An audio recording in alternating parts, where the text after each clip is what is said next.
Welcome to CTV News. I'm Kenetta Knight. QE2 Stadium suffered serious damage from February's quake. Now the decision has been made to move the stadium elsewhere. QE2 Stadium suffered extensive damage after the February earthquake. Now QE2's fitness centre is moving to the Parklands Community Centre until a new permanent home can be found for it in the city's eastern suburbs. QE2 suffered serious liquefaction and it's thought it could cost around $100 million to fix. So many people have seen the pictures and heard the sort of stories that have been on the TV and the paper and understand that QE2 site and the buildings have suffered significant damage, and we're still gathering information about what we can do on that site long term, and so we've been actively looking for alternatives of what we can do for the users that used to go there. There's lots of liquefaction around the ground, there's been some movement on the ground as well, and so we need to determine how stable that ground is going to be for future site development and whether there's any ongoing risk for liquefaction and how stable it would be to put some more buildings there. I'm hopeful that we will, but that's some information that we need to give to the councillors and the government and for them to make some medium-term planning decisions about how best to service the recreation sport needs of that part of the community. Mr Bailey says the future of QE2 will be in the eastern suburbs, but the council-owned community centre is still a temporary option. So what we've been doing, there's a whole lot of different things that happen at the site, right from Academy Sport for elite through to community recreation that used to occur, and so each area we've been trying to think, well, how can we service the communities that used to go there. One of the ones that we've been able to act on reasonably quickly is the sort of fitness centre provision that was based at QE2, and we looked at some other sites that were out for the eastern suburbs and the people that were out based that way, recognising a whole lot of private gyms have been severely damaged as well, and we were lucky to find that a place like in Parklands Community Centre could be used as a fitness centre, and talked with the community groups that use that facility and some of the sports clubs that use that facility, and they were very accommodating and sort of say, hey, we understand the need of the community and wanting to support people be active. And so through those discussions and through discussions with the community board, we're able to reach a resolution recently that this would be a good option for us. The fitness centre will occupy the sports hall, which is about the same size as its former QE2 base. Mr Bailey says the council has been impressed with how the community has been involved with the idea. He says staff have also been a huge help. Yeah, so a lot of the staff that we had at QE2 have been able to stay around so they can help us set up this new option. Been busy pulling equipment out of QE2 so we can get it ready for going into Parklands.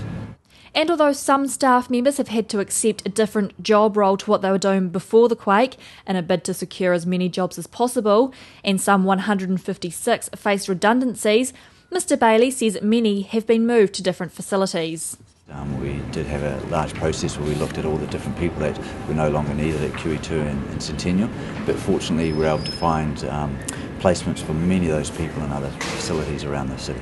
QE2 is home to pools, a stadium and tracks, as well as being the base for the New Zealand Academy of Sports Centre of Excellence. Mr Bailey says future options for the complex are still being considered. Although the whole complex cannot be moved, sections of it will be relocated. The whole site, we're looking at it piece by piece at the moment, and so this isn't so much focused on moving the whole of QE2 over to Parklands. It's recognising that about 200,000 visitors used to come to the Parklands, to the fitness centre at QE2, and so we're hoping that about 80+% of those people will now go to the temporary location at Parklands and use that fitness centre when we open that up in mid-August. And then we're also looking at pool options for the community as well, whether there's some potential of having more temporary pools brought into school partnerships. The Academy of Sport is also looking at options in other places of the city, and so each bit we're looking at how we can sort of service the needs of community that was based at QE2 immediately in other locations, so then we've got the breathing space to make some longer term decisions. The fitness centre will be opening at the Parklands Community Centre in mid-August. With no central city to socialise in, suburban bars have seen a massive increase in patrons. This has led to some disorder and many residents have called for a liquor ban. A ban is now in place in the Riccarton Island area and there are now ideas to make this permanent. The Christchurch City Council agreed to a temporary alcohol ban last month and they're now considering making it permanent. The temporary trial ban is in place in the area until the 30th of November. The ban is for the Riccarton Island area, and the roads that border the area are Fendleton Road, Memorial Avenue, Greers Road, Waimari Road, Pier Street, Kirtlets Road, Blenheim Road and Deans Ave. The suburbs and bars in this area have reported an influx of customers since the February quake, and it's hoped this ban will address increased violence and disorder resulting from the transfer of people from the central city hospitality zones to the suburban areas. Chairperson of the Regulatory and Planning Committee, Councillor Sue Wells, says the 2009 alcohol restrictions in public places bylaw requires an amendment before the ban can be made permanent. The ban is aimed at reducing problems that arise from drinking or carrying alcohol around public places. It's not about in bars or in private property. We were getting lots of reports of disorder and violence, offensive behaviour following February. The temporary ban seems to have resolved some of those issues, and that's why we're heading towards looking at a permanent ban. The current ban applies 24 hours a day to all public spaces. Christchurch Police believe the ban will work. Councillor Wells says feedback so far indicates the current ban is a success. We brought in a temporary ban in May as a result of the change that we saw from the CBD bars transiting out towards Riccarton and Ilam, and we've had sufficient feedback for us now to consider making that a permanent ban. We can't do that without going through another consultation process. That's what we're going through at the moment. The council now wants more public feedback. Consultation's open. You can find us on the web. There are consultation forms at the various council service centres. We want to hear from people with a view either way on whether the ban's a good idea to have continued or not. Council has an open mind on it at this stage, and we're very, very receptive to the community's views. And City Councillor Aaron Kewen is calling for a 1-year liquor ban for all of Christchurch City and Banks Peninsula. The council is also investigating temporary or permanent bans in Maryvale and Akaroa and amending the current alcohol ban in Papanui. Public submissions on the Riccarton Island bylaw proposal can be lodged through the council's Have Your Say webpage at www.ccc.govt.nz/have-your-say by emailing alcoholbylaw@ccc.govt.nz or by posting your submission to Alcohol Restrictions in Public Places Riccarton Island Amendment Bylaw, Christchurch City Council, PO Box 73012, Christchurch. Sewer mains and pressure mains on Pages Road between Rowan Ave and Portchester Street will be under repair for approximately 6 weeks. This will mean a road closure between Breezes Road and Portchester Street. Access through the site will be for residents only, and the work may result in minor dust and noise. If you have any questions about this work, you can contact 0800 632 889 from 7:30am to 5pm Monday to Friday. That's 0800 632 889. And if you have any other questions about earthquake damage infrastructure, please contact the Christchurch City Council, their contact centre 941 8999 941 8999. Coming up after the break, Canterbury University students return from Adelaide.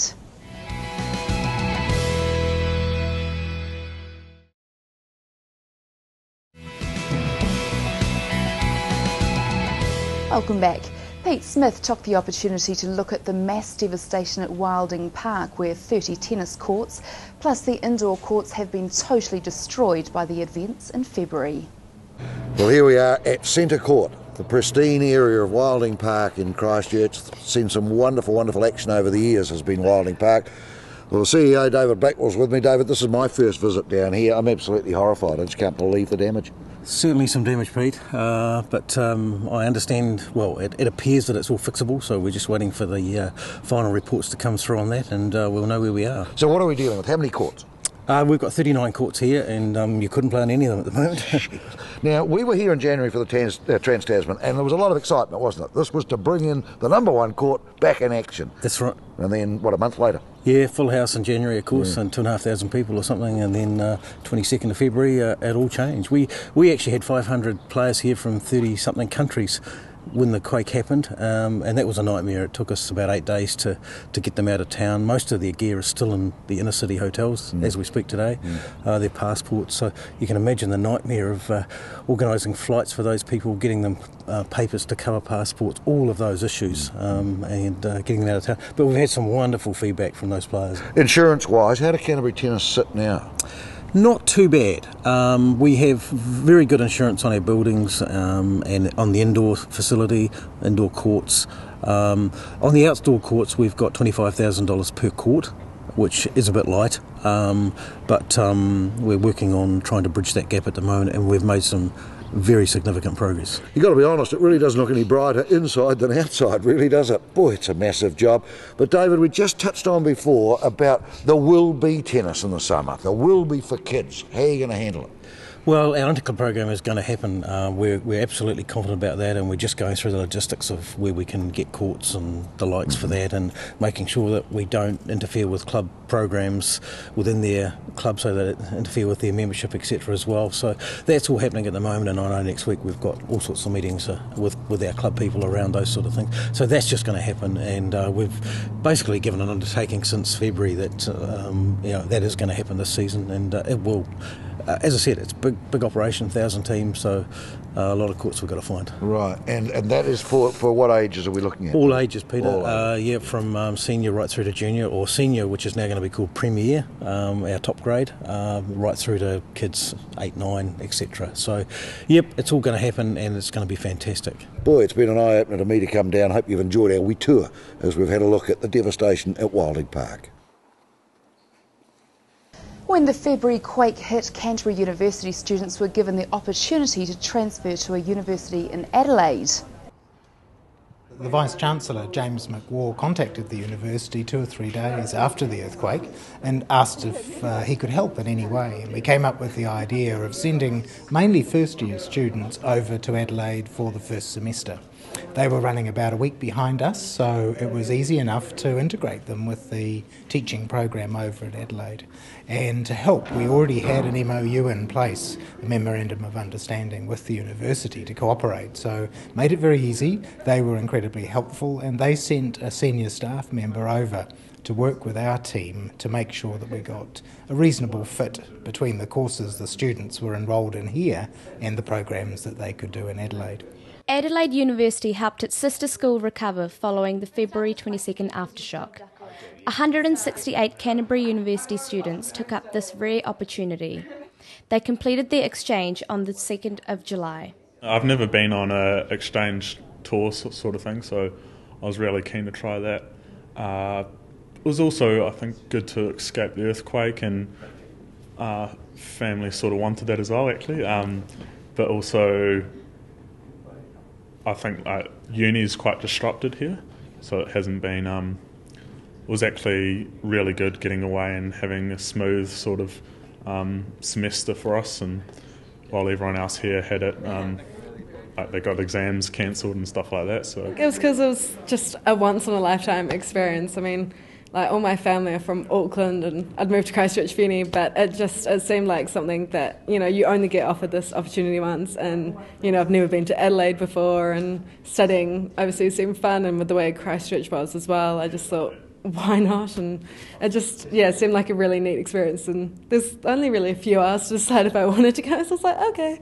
The trip contained some initial challenges for the students. I did struggle a lot, and because there was a Japanese girl that was there for the first month that I was there, it was hard to kind of establish a relationship when there's two of us that don't really know our way around, and when she didn't speak very good English as well, it just, made things a bit difficult, but it was good. The exchange proved to strengthen the relationship between the two universities. I'd definitely do it again. I probably wouldn't change much, really. It was a really good, definitely worth going over. I suppose I could have gone out a bit more, maybe socialise. You can always do more of that. We'd like to make the exchange program a regular feature. Yes, it came out of a crisis, but I think it's something we were always wanting to do with Adelaide right from the beginning when we signed the MOU 3 years ago. Staying with Canterbury University, the university has announced it will offer increased scholarship funding for 2012 and beyond in hopes of attracting students back to Canterbury.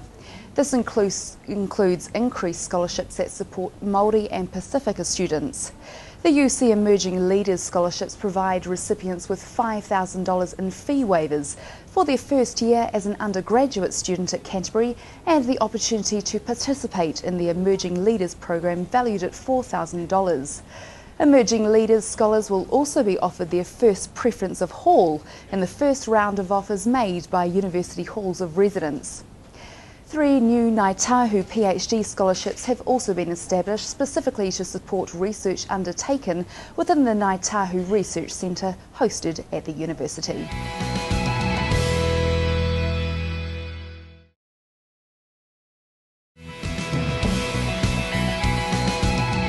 Welcome back. Sue Foley from Westpac says the big chip-in for Christchurch on Friday was a huge success. Look, absolutely amazing. It was just so good to get the feedback from, I spent the day down in Christchurch and just getting the feedback from everyone. And I was sort of, the idea was to give Christchurch and Canterbury a big bear hug, but I was really wrapped with the number of hugs I got as well. So, it was great. What was the idea behind it? Well, it was about 3 weeks ago. It really occurred to me that, especially after June 13, that Westpac's got 900 staff down here, so we talk to the guys down here a lot, and I sort of really realised that people were actually feeling pretty, I would say, just about broken, and they've been through such a rough time, and I kept thinking, what can I do? I can't sprinkle fairy dust, which is what I'd like to do, and have everything turn back time. But perhaps if I could galvanise the country into showing Christchurch and Canterbury we still care, we haven't forgotten you guys at all, we're here to ride this journey with you, that would be good. So that was the whole idea of it. And just the way it's taken off on the day was just amazing. So you had the idea, so what did you do with that idea? Did you just start talking to colleagues and friends? How did it sort of spread? So look, I started talking to a few colleagues, and they said, look, yeah, I think you're really, really onto something, and actually even talked to some of the guys from CTV and Mainland Press. And, it certainly became obvious to me that there was a lot of people around New Zealand who really did want to show they would care, and it was about letting people do it in the way they wanted to. Like, some people on the day just wore red and black, others called a friend, others booked a trip or did something through a Christchurch supplier, and that was the other message I was really, really keen to get out is, look, despite Christchurch and Canterbury going through a rough time, actually a lot of people are open for business, and the best way we can support everyone is actually to book trips and do things and use Christchurch suppliers. Yeah. That's really, really good to do. Following on from yesterday's school holiday themed question, Pete Smith hit the streets today in Street Talk to ask how healthy is the amount of time young people spend indoors playing computer games.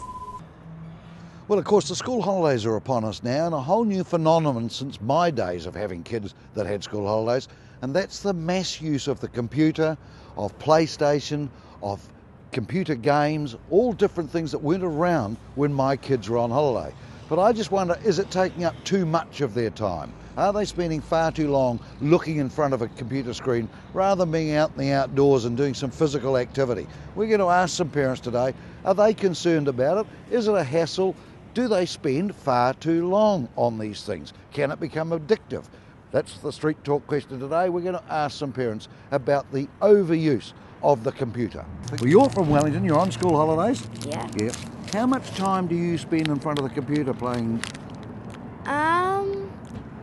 Not much in the school holidays, but quite a lot at, after school. Yeah, and what sort of, do you play games and that sort of thing? Yeah. Yeah. Why don't you do it in the holidays? Because I'm normally up with my relatives and I like spending time with them more. Great, so you can switch it off? Yeah. It doesn't worry you? Yeah. Good on you. I think that's great. Thanks very much. Thank you. Oh, we timetable it quite strongly. Do you? How do you do it? We just expect them to do as they're told. Right, so how much time would you allow them? Well, yesterday would have been, about an hour? Right, and what do they do on the computer? They do... Well, what do? You tell them. Tell us what you do. What do you... We do Mushy Monsters. Yeah, so you play games. Yeah. And what happens when Mum says that's it? We just shut the computer off. You get grumpy? No. And would you spend more time than your sister on it? Probably not. No. Why is that? Because Mum makes it really fair, so we both have equal share of screen time. And you're basically playing games, or what do you do on it? Yeah, we play games, and that's pretty much all we do. But do you find it's nicer out in the fresh air? Yes. How much time does this young fella spend on the computer? Far more than he probably should, but not nearly as much as he would like. Right, so why does he get too much time? Well, he doesn't really. We control it quite tightly. Do you? I do my very best to control it tightly. Yep. And how do you react when Mum says that's it?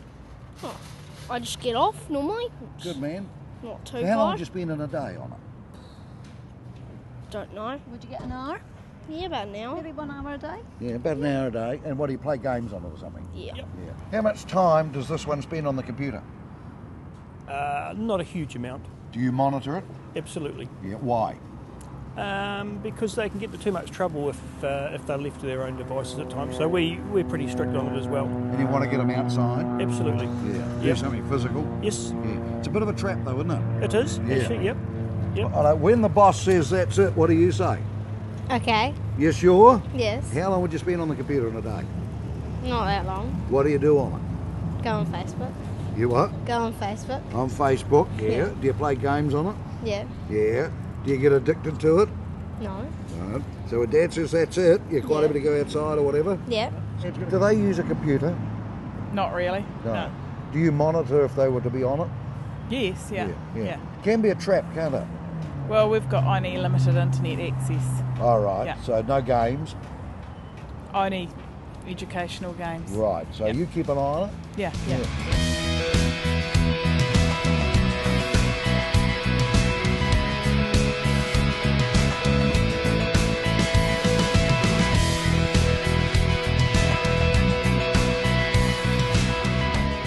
Supporting local content so you can see more of New Zealand on air.